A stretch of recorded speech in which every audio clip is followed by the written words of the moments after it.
The twin suns of Vega 4 hung low in the sky, their fiery glow casting an eerie, crimson light over the city. The sprawling market was alive with a cacophony of noise-alien traders haggling over prices, the crackle of energy whips, and the distant hum of starships taking off from the nearby docks. This place was known throughout the galaxy as a haven for smugglers, bounty hunters, and slavers, anyone looking to buy or sell whatever, or whoever, they could get their hands on. Amidst the chaos stood a row of filthy cages, lined up like a grotesque parade of suffering. The captives inside ranged from sentient androids with shattered circuits to insectoid creatures whose antennae twitched with fear. But the most pitiful of them all was a small figure huddled in a corner, her delicate body barely covered in tattered rags. Her name was Lyrena. Lyrena's skin, once a luminous shade of silver, had faded to a dull gray from years of mistreatment. Her glowing blue eyes, a distinctive feature of the Valtori species, had lost their usual brilliance, flickering like a dying star. Shackles clamped around her wrists emitted a faint electric pulse, keeping her weak and unable to use her natural abilities. For the Valtori, manipulating light and energy was as natural as breathing, but in this place, such gifts were seen as tools to be exploited. She shivered as a cold gust of wind swept through the market, pulling her thin rags tighter around her. The metallic taste of blood lingered on her lips, a reminder of the latest punishment for refusing to perform her tricks for the entertainment of the auctioneer's cronies. Pathetic, isn't she? The auctioneer, a rotund Gorgon with scales the color of rotting meat, jeered to the crowd. But don't let her frail appearance fool you. The Valtori are quite useful, especially if you're looking to light up a room or disable a security system. He let out a barking laugh, slapping his belly as if he'd just told the galaxy's greatest joke. Lyrena's heart sank as buyers began to gather around her cage, their eyes gleaming with greed. She had learned not to make eye contact, it only encouraged them. She was nothing more than an object here, a tool, a toy. No one would ever see her as more than that. Or so she thought. In the back of the crowd stood a figure who did not join in the jeering and haggling. A human male, taller than most, with unkempt brown hair and a green jacket that had clearly seen better days. His piercing green eyes scanned the cages, not with the hungry curiosity of the other buyers, but with something else, something Lyrena couldn't quite place. The auctioneer noticed the human's gaze lingering on Lyrena's cage and grinned, revealing rows of yellow teeth. "Ah, interested in this one, are we? She's a bit worn, but with the right conditioning. How much?" the human interrupted, his voice calm but carrying an edge that silenced the auctioneer's sales pitch. 20,000 credits, the auctioneer replied, eyes narrowing as he tried to gauge the human's reaction. A steal, really, for a rare Valtori specimen. 10,000, the human countered without missing a beat. The auctioneer's laughter rang through the air, mocking and shrill. 10,000? For a Valtori? I could sell her eyes alone for more than that. The human's expression remained impassive. 15,000. Take it or leave it. His tone was firm, carrying an undercurrent of finality that made the auctioneer hesitate. The crowd, sensing tension, grew silent. Begrudgingly, the auctioneer spat on the ground. Fine, 15,000. But don't come crying back if she doesn't meet your expectations. He motioned to a pair of guards who hurried forward to unshackle Lyrena from the cage. As the guards unlocked the chains around her wrists, Lyrena stumbled forward, too weak to stand on her own.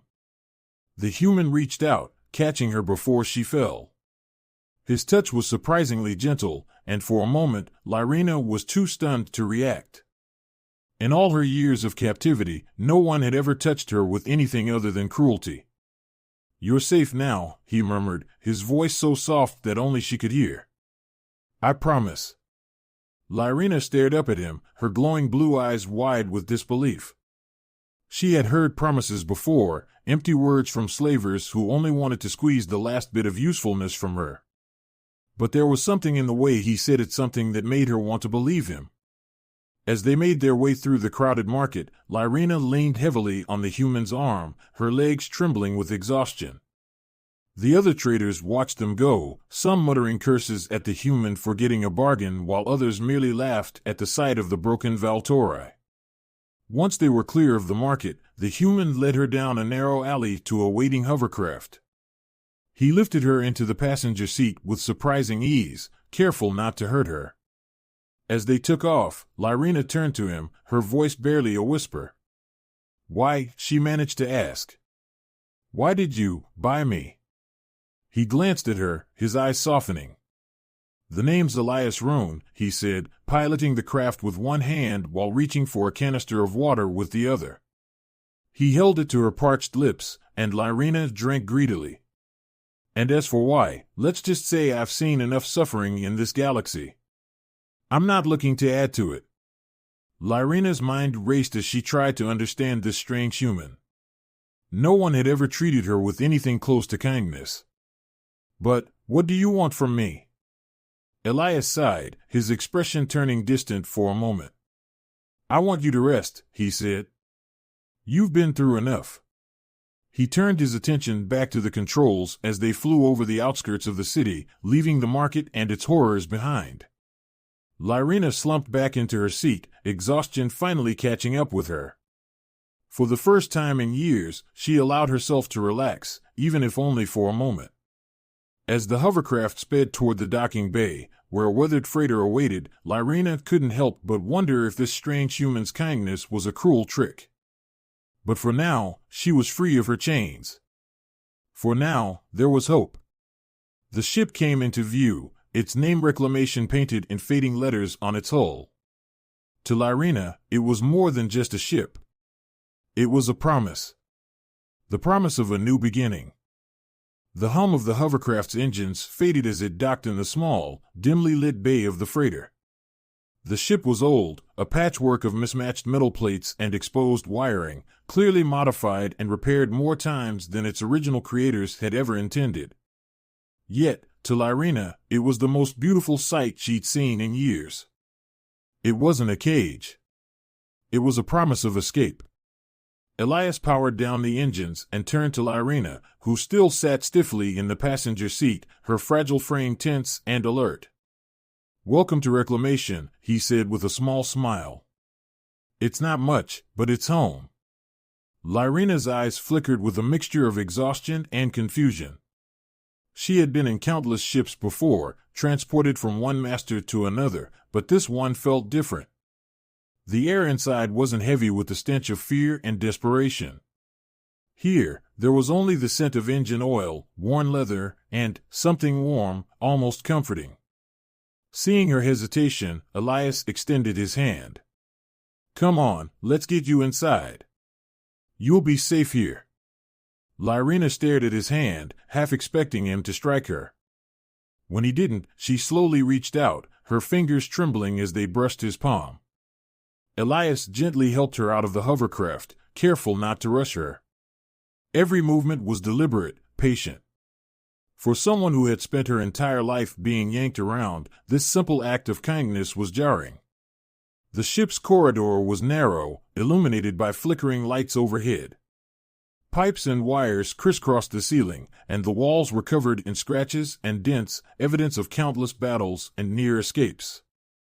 Lyrina followed Elias cautiously, her eyes darting to every corner, every shadow, ready for an ambush. "Don't worry," Elias said over his shoulder, catching her nervous glances. "It's just you and me on board."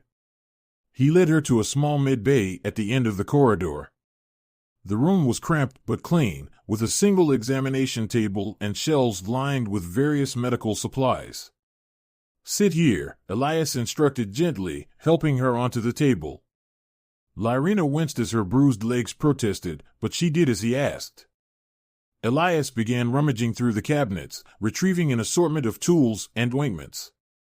"These will help with the cuts and bruises," he explained, setting the supplies on a tray beside her.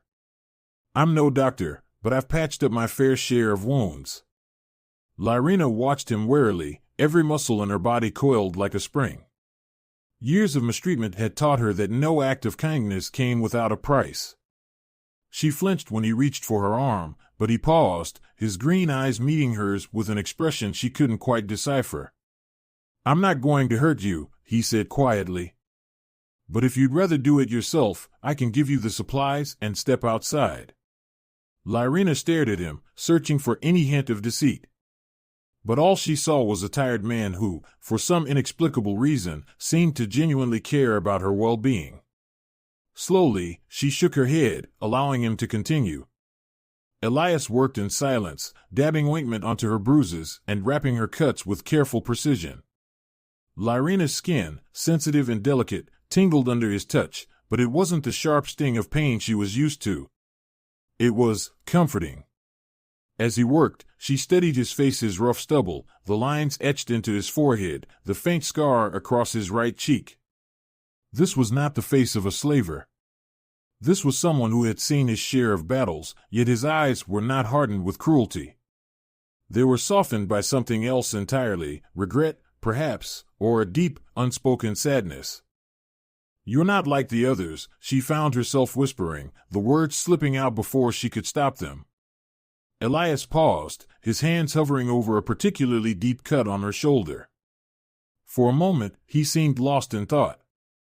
"No, I suppose I'm not," he said, his voice heavy with an emotion she couldn't quite place. "But I wasn't always like this." He didn't elaborate, and Lyrena didn't press him. She wasn't sure she wanted to know the kind of past that would haunt someone so visibly. Instead, she allowed herself to relax, if only a little, as he finished tending to her wounds. "There," Elias said, stepping back.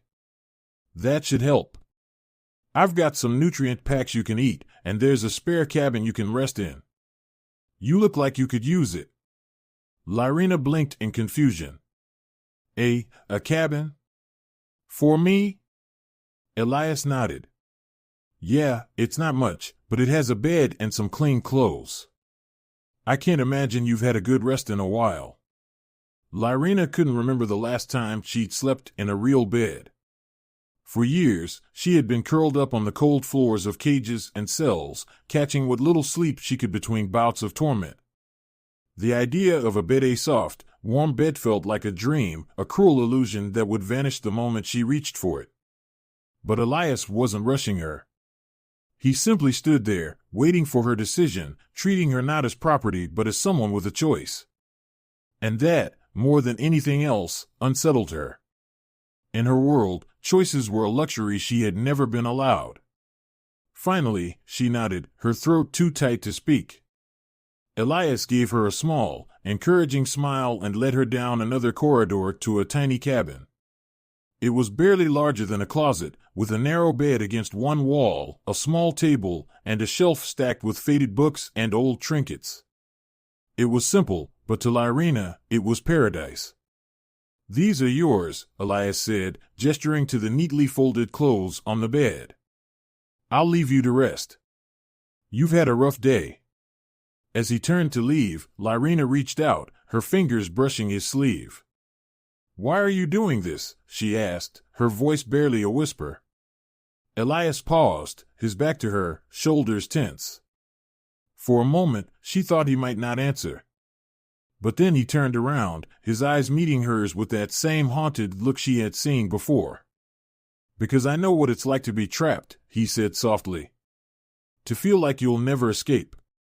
I made a lot of mistakes in my past, and I can't change them, but maybe I can do some good now." He gave her a sad smile. "Rest, Lyrena. You're free now." With that, he left, the door sliding shut behind him. Lyrena stared at the closed door, her mind racing.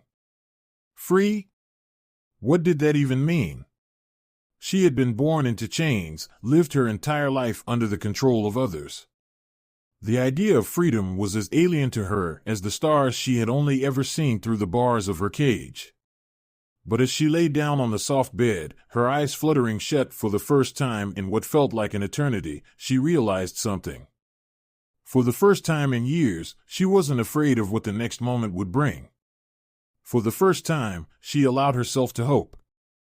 Lyrena awoke to the unfamiliar sensation of warmth.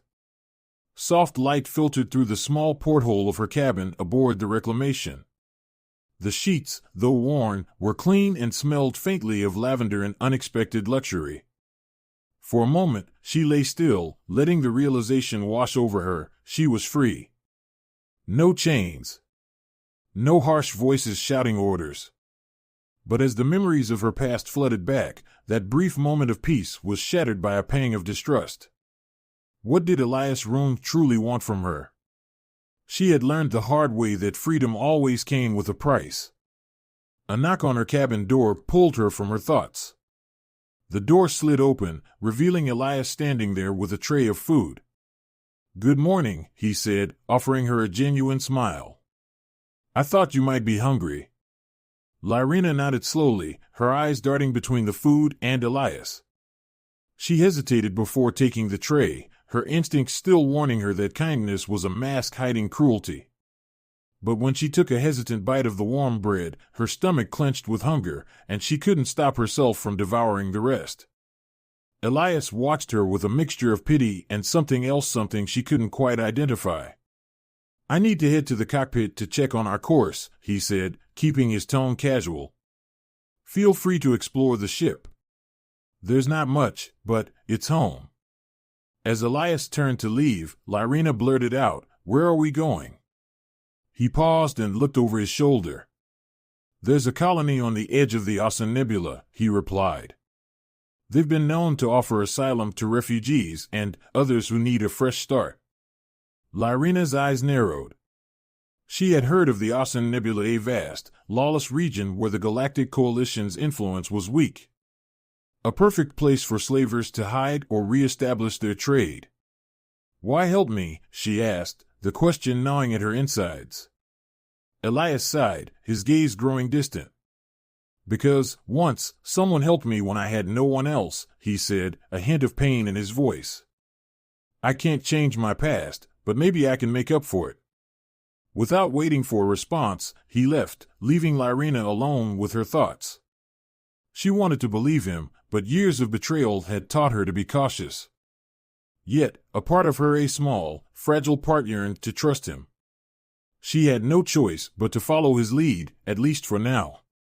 A sudden distress call the days aboard the reclamation passed in an odd rhythm. Elias was kind, but kept a respectful distance, never pressing her to talk or share more than she was comfortable with. Instead, he busied himself with repairs, navigation, and routine maintenance.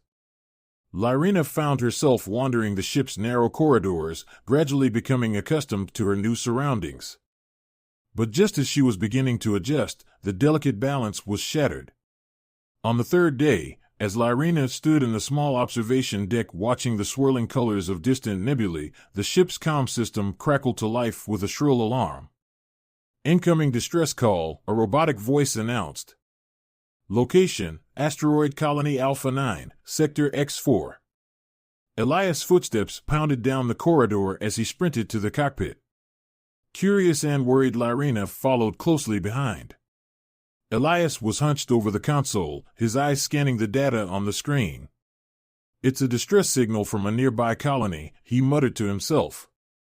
Lyrena stepped into the cockpit, her anxiety spiking as she read the information. "It could be a trap," she warned, her voice barely above a whisper. Elias looked up, meeting her gaze. "Maybe," he acknowledged. "But if it's real, there are people there who might need our help. I can't just ignore it." Lyrena's heart sank. She had heard distress calls like this before, only to discover they were lures set by slavers and pirates. But Elias' determination was unwavering, and for the first time, Lyrena saw a flicker of something in him that wasn't just kindness, it was a need for redemption. Reluctantly, she nodded. "Fine. But if it's a trap, we get out of there. No heroics." Elias smiled faintly, appreciating her concern. "Deal." Ambush on Asteroid Alpha 9. The asteroid colony came into view, its rocky surface dotted with makeshift buildings and landing pads. The whole place had a ramshackle look, like it had been pieced together from debris and scrap metal. As reclamation touched down, Elias scanned the area with the ship's sensors. "No signs of hostiles," he said, but his brow furrowed with uncertainty. Lyrina wasn't convinced. Her instinct screamed that something was wrong. I'm coming with you, she said firmly. Elias hesitated but nodded. Stay close and be ready to run if things go south. As they disembarked, the air was heavy with an unnatural stillness. The colony streets were eerily quiet, save for the occasional creak of metal in the wind.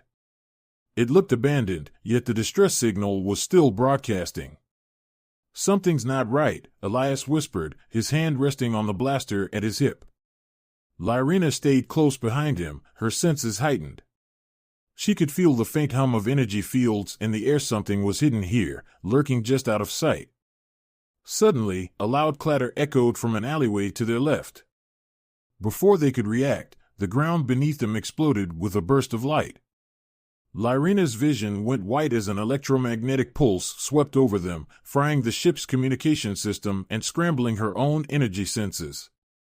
Elias shouted, but his voice was drowned out by the roar of engines as armored figures emerged from the shadows, weapons drawn. The leader, a towering reptilian creature with jagged scales and a cruel grin, stepped forward. "Welcome back to the fold, Valtori," he hissed, his voice dripping with malice. "The Syndicate has been looking for you." Lyrina's heart froze. She recognized him, Commander Dracos, one of the Syndicate's most feared enforcers. He was the one who had originally captured her years ago, ripping her away from her home. And now, he had found her again. Elias reached for his blaster, but the mercenaries were faster. A sharp blow to the back of his head sent him crumpling to the ground. Before Lyrina could react, 2 guards grabbed her, slapping energy restraints around her wrists. The shock of the restraints sent pain coursing through her, suppressing her abilities. "You thought you could escape?" Draco sneered, leaning close to her ear. "You're nothing but a tool, a toy for us to break. And your new friend here? He'll pay dearly for trying to play hero." Lyrina struggled, but the restraints held her powers at bay. She glanced at Elias, who was slowly regaining consciousness. His eyes locked onto hers, filled with an urgency that made her heart race. "Lyrina," he rasped, blood trickling from his temple. "Remember what I told you. You're more powerful than you know." Dracos laughed, raising his plasma blade to finish off Elias. "Watch closely, little lightbender. This is what happens to those who defy us." But something in Elias' words struck a chord deep within Lyrina. For years, she had been kept chained, her powers suppressed. She had believed she was weak, helpless. But what if Elias was right? What if the chains had only held her back because she let them? Closing her eyes, she reached deep within herself, seeking the spark of energy that had always been there, just out of reach. The restraints burned against her skin, but she pushed through the pain, drawing on her fear, her anger, her desperate need for freedom. And then, like a supernova bursting to life, her powers erupted. Blinding beams of light exploded from her body, throwing Dracos and his mercenaries back. The energy shackles around her wrists shattered, melting under the intensity of her unleashed power. The entire colony square was bathed in searing light, and the mercenaries screamed, clutching their eyes. Elias, shielding his face, looked up in awe. "Lyrina." She turned to him, her eyes blazing with light. "Let's finish this," she said, her voice no longer trembling. Together, they faced the Syndicate soldiers, ready to reclaim their freedom or die trying. The asteroid colony erupted into chaos as Lyrina's light flooded the darkened square. The mercenaries screamed, clawing at their eyes as the brilliance seared their retinas. Some stumbled backward, firing their weapons wildly into the air, while others simply fled, desperate to escape the blinding glare. Elias, recovering from the earlier blow to his head, shielded his eyes and staggered to his feet. "Lyrina. I've never seen anything like that," he whispered in awe. The intensity of her light was almost overwhelming, and yet it didn't hurt him. It enveloped him like a warm embrace, a protective barrier against the darkness. Lyrina stood in the center of the square, her silver skin glowing like a sun reborn. Energy crackled around her, radiating waves of heat and light that made the very air shimmer. For the first time in years, she felt truly alive. No longer bound, no longer afraid. This was the power she had been forced to suppress, finally unleashed. "Stay behind me, Elias," she called out, her voice steady and confident. "I can handle this." Elias nodded, falling in behind her, his blaster drawn but lowered. He watched as Lyrina turned her gaze to Commander Dracos, who was struggling to his feet. The towering reptilian snarled, blinking rapidly to clear his vision, his scales scorched from the sudden blast of light. "You, little wretch!" Dracos roared, fury and disbelief contorting his face. He had expected a helpless slave, not a force of nature. "You think you can defy the Syndicate and walk away?" Lyrina's eyes, once dimmed by years of suffering, now glowed with an intensity that seemed to pierce through Dracos' bravado. "I'm done being your prisoner," she said, her voice carrying a resonance that seemed to vibrate through the air. "You'll never chain me again." Dracos roared in rage, drawing his plasma blade. The weapon's edge crackled with energy, a deadly hum filling the air. He lunged at her with a speed that belied his massive frame. But this time, Lyrina was ready. With a flick of her wrist, she sent a concentrated beam of light toward him. Dracos barely managed to deflect it with his blade, the impact sending him skidding backward. He snarled, but the momentary distraction was all Elias needed. In a blur of movement, he fired a series of precise shots, taking down the mercenaries who had been trying to surround them. "Focus on Dracos," Elias shouted. "I'll handle the rest." Lyrina nodded, her confidence growing. She reached deep within herself, drawing on the energy that pulsed through her veins like a raging river.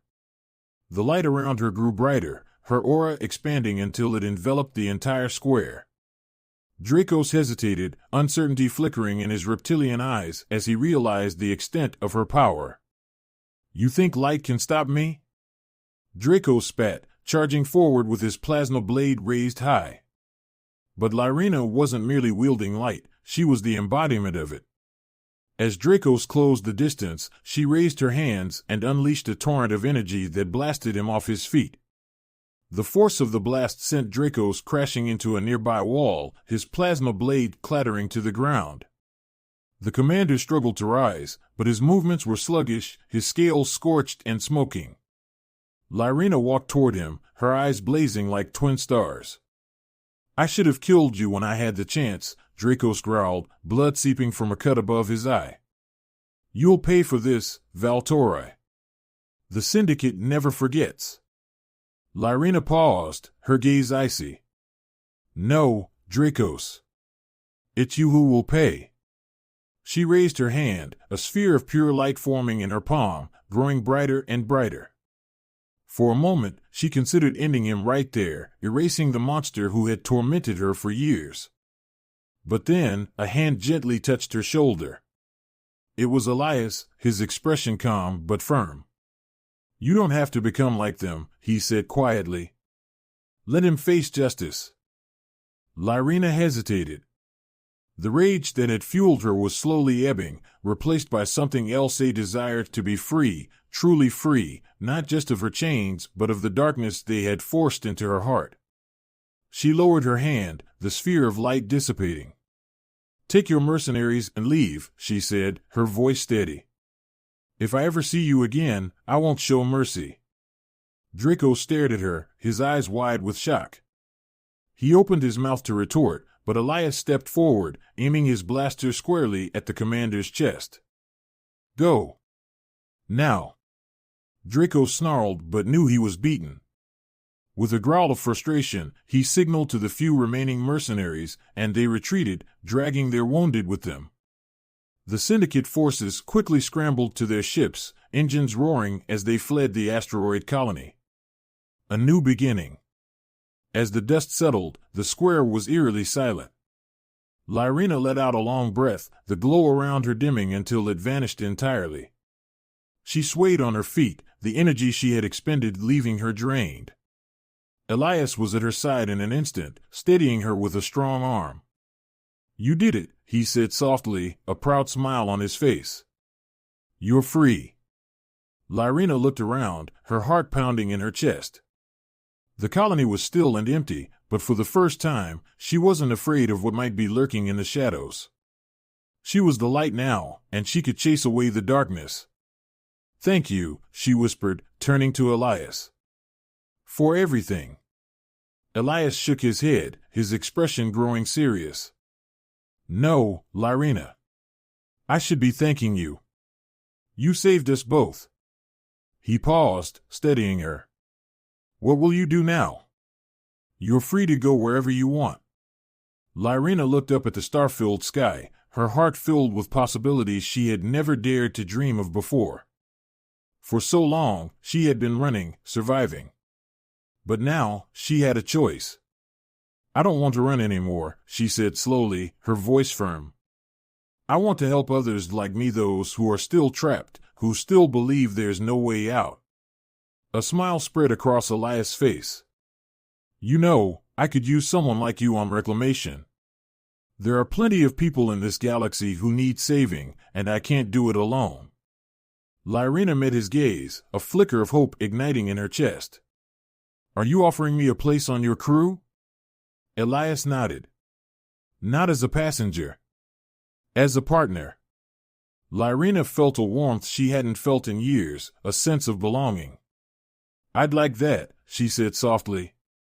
I'd like that very much. The stars beyond. With their decision made, Elias and Lyrena returned to the Reclamation, the battered freighter that had become their sanctuary. As the ship lifted off, leaving the asteroid colony far behind, Lyrena stood in the cockpit beside Elias, watching the stars streak past the viewscreen. Where to next? She asked, her voice filled with a newfound sense of purpose. Elias smiled, adjusting the ship's controls. There's a rumor of a syndicate stronghold in the Delta Quadrant, he said. They're holding slaves there, just like you once were. Lyrena's eyes narrowed, but her lips curved into a determined smile. Then let's show them what happens when they chain the wrong people. Together, they sped into the darkness of space, side by side, ready to face whatever the galaxy threw at them. They were no longer just survivors, they were fighters, reclaiming their freedom and lighting the way for others. As the stars danced before them, Lyrena knew one thing for certain: this was just the beginning.